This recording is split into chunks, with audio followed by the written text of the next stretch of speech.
Welcome to today's Explainer. We are diving right into 6 explosive stories from a single day, Sunday, May 10, 2026. Now, on the surface, these headlines might just seem like, isolated events in the fast-paced tech world. But if we look a little closer, they actually reveal the hidden fragility, the deep ethical dilemmas, and the completely unintended consequences of our incredibly interconnected digital world. So, here's our roadmap for today. We're looking at 5 key areas. 1. Fragile infrastructure. 2. The geopolitics of data. 3. AI's double-edged sword. 4. Systemic bias in tech. And finally, 5. Navigating our digital future. Let's get right into it. All right, part 1. Fragile infrastructure. The gates are failing. Now, take a look at this number, 9.3 out of 10. In the cybersecurity world, a CVSS score that high is essentially a blaring red alarm. This number represents a catastrophic zero-day vulnerability affecting Palo Alto Network's firewalls. Now keep in mind, these firewalls are the trusted gatekeepers for over 70,000 large organizations globally. We're talking Fortune 500 companies and central banks here. But this bug, officially tracked as CVE 2026-0300, is handing attackers unauthenticated root access. That means malicious actors can just waltz in, execute arbitrary code, and gain absolute total system control without ever even needing a username or a password. When your main gatekeeper gets compromised like this, the whole security architecture basically just collapses. And what's truly terrifying about this attack is the sheer speed of it. It's so simple. Attackers start by spending just minutes scanning the internet for exposed captive portals. Once they find one, boom, they trigger a buffer overflow, which is basically overloading the system's memory. And that takes seconds, less than a minute. From there, root access is literally immediate. Within another 10 to 30 minutes, they pivot right into internal networks to move laterally. And finally, they lock in long-term persistence by modifying firewall rules to install backdoors. It happens in the blink of an eye. So if you're an IT professional managing these networks, you absolutely have to implement these steps right now, way ahead of the official May 13th patch. If you aren't actively using that captive portal feature, disable it immediately. Restrict your management access strictly to trusted IPs, fire up your advanced logging, and aggressively hunt down any indicators of compromise. Look, it's 2026. We all have to adopt an assume breach mentality. You simply cannot rely on a single layer of security anymore, no matter how bulletproof it looks. And this massive theme of vulnerability, it absolutely doesn't stop at corporate firewalls. It extends right into the heart of our educational infrastructure. During literally the worst possible time, finals week, the notorious cybercriminal group Shiny Hunters totally paralyzed the Canvas learning management system with ransomware. Because Canvas is used by roughly 40% of North American higher education, we're talking about millions of students who are completely locked out of their course materials and exams for over 12 solid hours.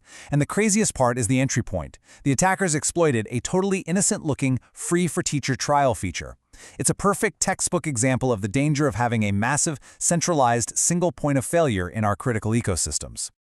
Moving on to part 2, the geopolitics of data. Privacy meets national security.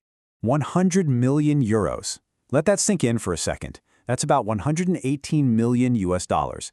And it's the massive fine just slapped on MULBV, the operator of the ride-hailing app Yango, by the Dutch Data Protection Authority. This is one of the absolute largest GDPR fines we've ever seen, the result of a massive joint investigation alongside Finnish and Norwegian authorities.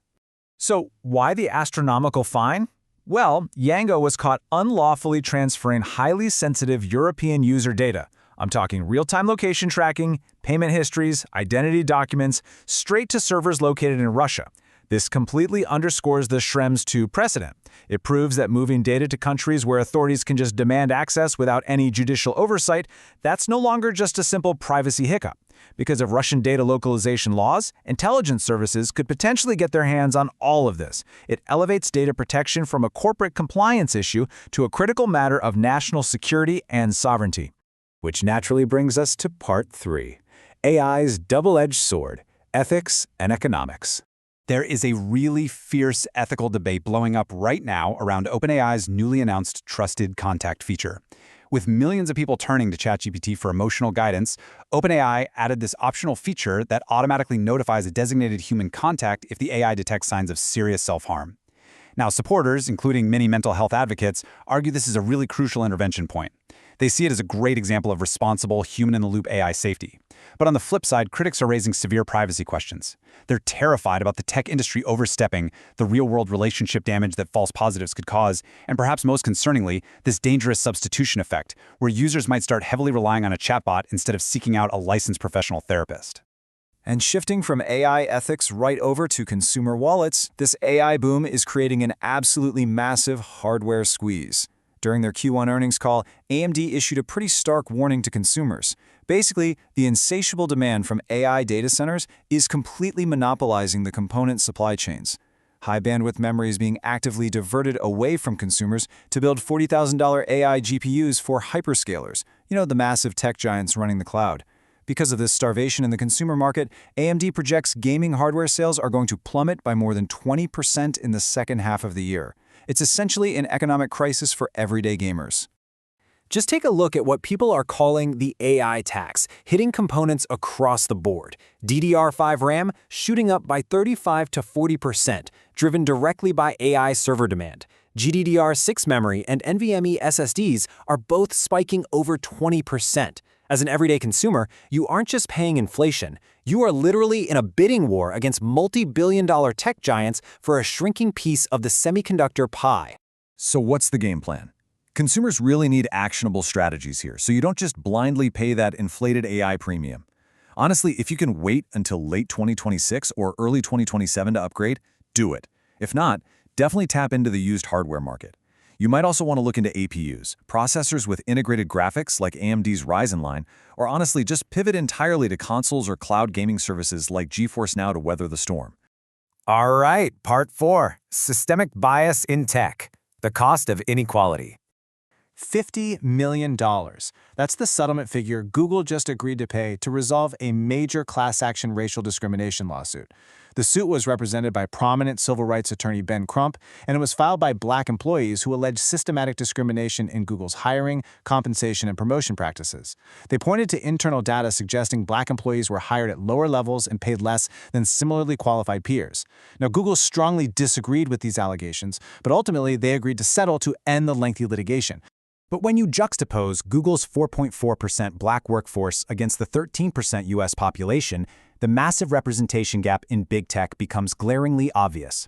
And critics of the settlement are quick to point out the math. For a company generating over $300 billion in annual revenue, a $50 million settlement is roughly 0.016% of their intake. It's a rounding error. Critics argue that this kind of financial settlement is viewed by massive companies as merely the cost of doing business, rather than a catalyst for actually curing the structural biases that get embedded into algorithms, hiring panels, and the broader tech culture. Finally, Part 5, Navigating Our Digital Future. As we take a step back and reflect on all these stories from May 10th, 2026, we see a really powerful common thread tying them all together: the unintended consequences of our technological choices. Think about it. We built massive centralized platforms for convenience, like Canvas, but they became single points of catastrophic failure. We connected the globe through incredibly slick apps like Yango, but entirely exposed ourselves to foreign surveillance. We aggressively pursued AI for hyperproductivity, but now are forced to grapple with its incredibly complex role in human mental health, while watching it literally price everyday consumers out of the computing market. Every innovation has a shadow, and we have to confront those consequences. So I want to leave you with this final provocative thought to ponder as we wrap up today's explainer. What kind of digital infrastructure, what standard of privacy, and what level of equality do we actually want to build for tomorrow?